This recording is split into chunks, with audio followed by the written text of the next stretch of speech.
Hi everyone! Welcome to my channel. I'm Porte. Dito we talk about life, lessons, and a little bit of everything in between. Kaya kung gusto niyo ng inspiration, real talk at kwentuhan, you're in the right place. Don't forget to like, share, and subscribe.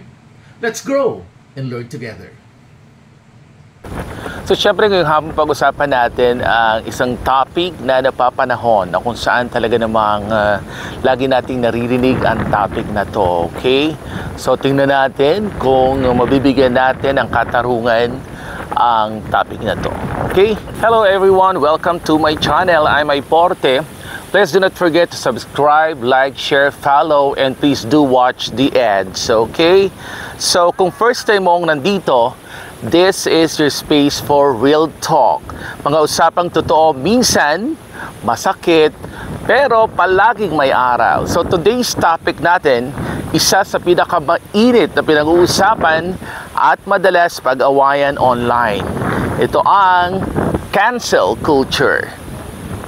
Kung isa ka sa mga na-cancel, o minsan ikaw ang nang-cancel naman sa iyong mga kasamahan, panoorin mo to hanggang dulo. Baka may marinig ka na sagot na hindi mo pa inaasahan. Ano nga ba talaga ang cancel culture na pinag-uusapan natin ngayon? So, simpleng paliwanag, ito yung collective decision ng mga tao online para i-boycott, i-block, o i-shame ang isang tao, brand, or kahit personality dahil sa isang maling nagawa o nasabi lang. Usong-uso ito lagi nating naririnig, okay? So minsan may dahilan tulad ng mga influencer na offensive o kaya ay may mga ginawang mali. Pero minsan nagiging sobrang extreme ang mga pangyayari. Kahit isang old post, halimbawa bubuklatin nila ang old post na ito, kahit opinion biglang may hashtag na #cancel at saka pangalan mo isusunod. At minsan, hindi na awareness ang nangyayari, okay? Kundi online mob justice. So justice, pero walang due process, lahat nagmamagaling at nagmamadaling manghusga. Pero walang gustong makinig. So this time, let's be real, hindi lahat ng calling out ay masama. Calling out is good if your goal is of course to educate people. Pero pag ginawa mo para ipahiya, para mapansin, para mag-viral, yan na ang tinatawag nating pang-aapi. So syempre, awareness comes with empathy. Cancel culture comes with humiliation, no? Talagang ipapahiya ka nila. So ang tanong, gusto mo bang itama ang mali o gusto mo lang manakit? Kapag gusto mong may matutunan ng iba, of course you educate those people. Pero kung gusto mong iparamdam sa kanya na wala na siyang kwenta, that's cruelty. Nakakatakot naman yun, di ba? And the saddest part, the same people shouting accountability.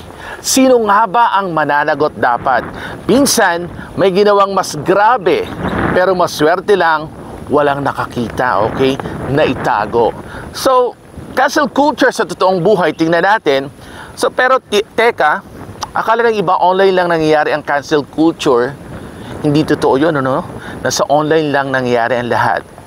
Siyempre sa pamilya, siyempre may mga ganun din na mga pangyayari sa cancel culture na ating tinatawag sa kasalukuyan. Yung hindi na kinakausap kasi may nasabing di maganda, okay? Yung magpinsang di nag-uusap at siguro nagkaroon ng tampuhan, siguro dahil sa mana, no? Yon ang problema. So sa trabaho, may cancel culture din tayong tinatawag. Isang pagkakamali lang, tapos na agad ang tiwala. Sa school, sa barkadahan, pag may sumalungat ng opinion, toxic kaagad. Lalo na sa work, no, marami talagang toxic at maraming mga kontrabida, syempre. So sa school, sa barkadahan, pag may sumalungat ng opinion, toxic ka kaagad. Hindi mo kailangan mag-post ng thread para mang-cancel. Minsan, yung silent treatment nito, yung paglayo, yung hindi pagpapaliwanag, yun na yung modern version na sinasabing canceled ka na. So nakakalungkot kasi lahat talo, walang natututo, walang nagkakaintindihan. So how about the social media and double standards? Social media gave us power, pero minsan ginagamit natin yan para sa hype, hindi para sa truth. Minsan gusto lang natin ng issue, gusto lang natin ng trending topic, mag-viral tayo at para tayo bongga at sikat. Pero think about it, kung ikaw kaya yung nasa trending, kaya mo ba? So minsan, ang bilis ng paglabas ng opinion, ano? Kahit wala pang buong story, ang dami ng magaling at nagagaling-galingan. Kaya nga sabi nila, screenshots don't always tell the full truth or the full story. Pero sa cancel culture, wala nang time para makinig ang sino pa man. Ang gusto lang ng mga tao, views, likes, and validation. Hindi na, what happened? Ano ba talaga nangyari? Kundi, sino ang mali? Sino nagkamali agad-agad? Okay? At sa ganitong mindset, walang chance para sa growth o second chance ang kahit na sino. So, check yourself first. Let's talk. Real talk lang. Lahat tayo may panahong ng cancel o na-cancel. Minsan sa barkada, sa kapamilya, sa relationship. Pero you ask yourself, gusto mo bang ayusin o gusto mo lang makaganti doon sa tao? Kasi iba ang correction sa distraction. Tingnan natin. Kung genuine ang goal mo, dapat marunong kang makinig. Dapat marunong kang umunawa. Hindi mo kailangan sumang-ayon sa lahat, pero pwede kang mag-disagree ng may respeto. Hindi yung kung ano-ano na lang ang iyong sinasabi. Sa totoo lang, ang tunay na malakas ay yung marunong magpatawad at magbigay ng chance. Hindi lang chance, kundi chances. Hindi dahil mahina ka, kundi dahil mas pinili mong maging tao kaysa isang hukom. Let's see now, healing over hate. Imagine a world na hindi agad nagka-cancel kundi nakikinig muna. Na bawat pagkakamali may espasyo para maitama. Na bawat pagkadapa may kamay na aabot, hindi daliring tuturo agad-agad. We need, of course,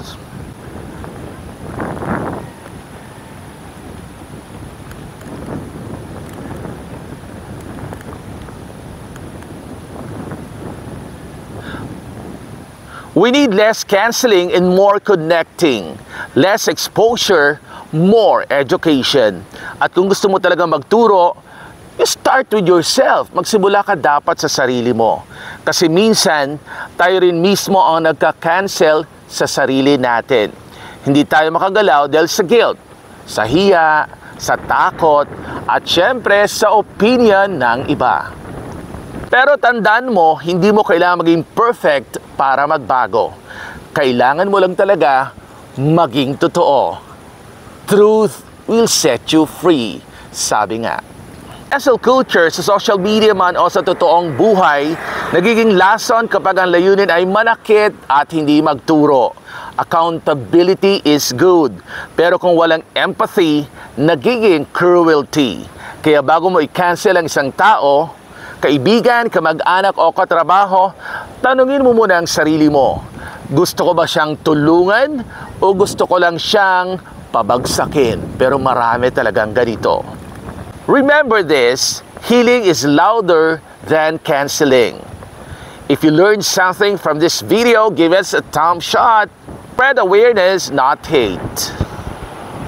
Be kind, be real, and keep growing. See you in the next episode. So once again, I'm Porte. Please do not forget to subscribe, like, share, follow, and please do watch the ads. Okay?